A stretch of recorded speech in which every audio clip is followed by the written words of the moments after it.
What's going on, everybody? Top 10 Pokemon back. And today, folks, we will be reviewing the top 10 most expensive card from the newest Scarlet and Violet set, Twilight Masquerade.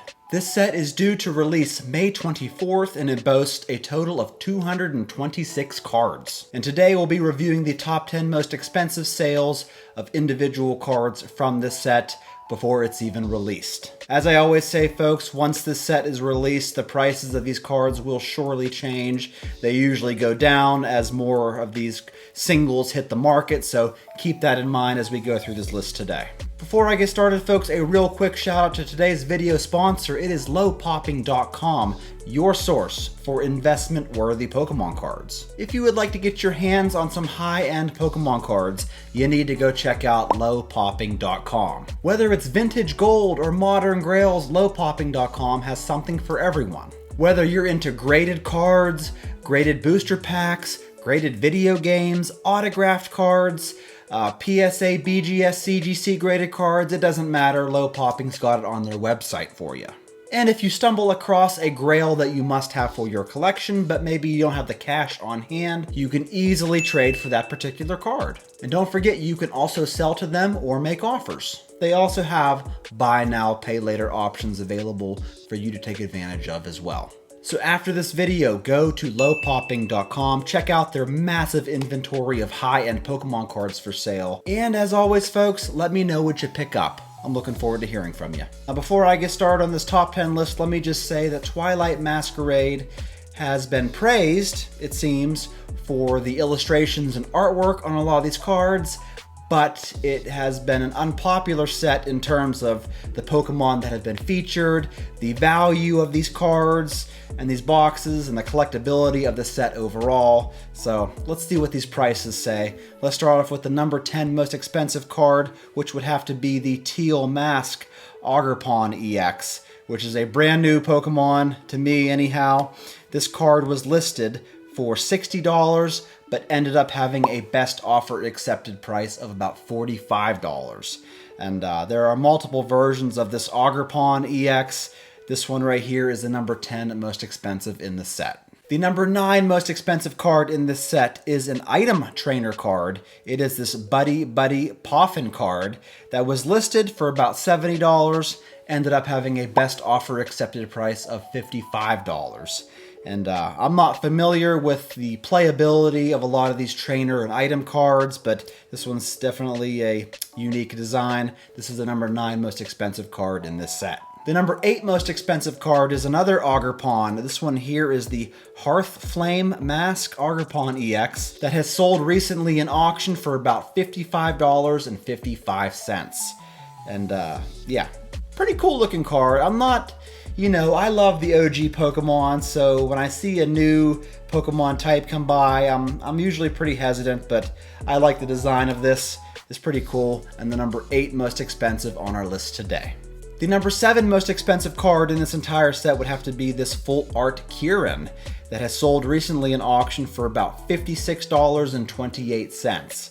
And definitely a lot going on in this illustration. I see a little Pikachu thing back there. So definitely a lot going on.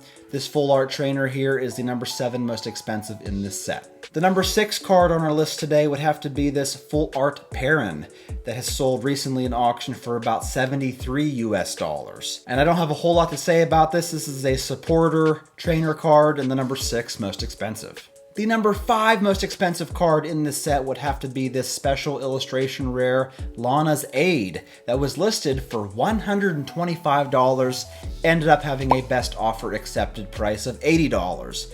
And it seems like in these Scarlet and Violet sets, they've been putting a card with a very similar illustration to this. It's more cartoony, more whimsical. This one right here is the number 5 most expensive in the set.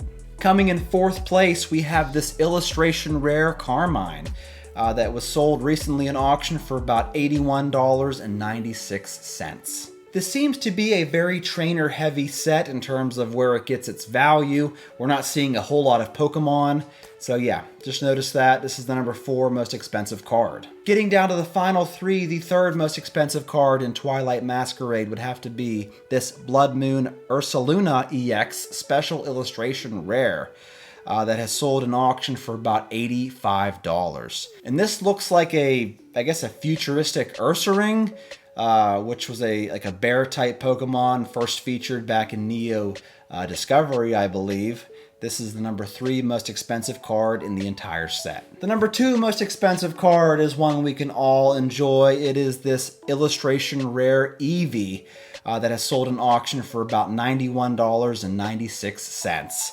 And what else is there to say? It's a card with a bunch of Eevees on it. Friggin' adorable. Number 2 most expensive. As always, folks, before we get to the number 1 most expensive card in this set, let's go over just a couple of honorable mentions. Here we have an Enamorus, which I guess is a play off of the Thundurus and Tornadus type Pokemon. I guess it's a love type that only sold for about $9.75. Here we have a illustration rare Hisuian Growlithe that sold for about $15 as a raw copy. Here we have a Legacy Energy card that sold for about $17. Here is an Unfair Stamp trainer card, sold for about $29.90. Here is a Sinistra EX that sold for $31.28. Here we have a regular Dragapult EX that sold for $34. Here we have this very colorful Tatsuguri Pokemon card that sold for $35, along with this ultra rare Dragapult EX that sold for about $47. And then last but not least, we have this Wellspring Mask Ogerpon EX special illustration rare that sold for about $35. Which leads me to the number 1 most expensive card in this set. It is the special illustration rare Greninja EX that was listed for $200, but ended up having a best offer accepted price of about $180, making this by far the most expensive card in Twilight Masquerade. So folks, what do you think of this set? My opinion? I'm going to take a hard pass, but I can appreciate the illustrations that they put into the set, and some of the art is very spectacular, but as far as collectability, I feel it's just not there. Let me know what you think about it in the comments below. That's all I got today, folks. Thank you so much for tuning in, and I will catch you all in my next one.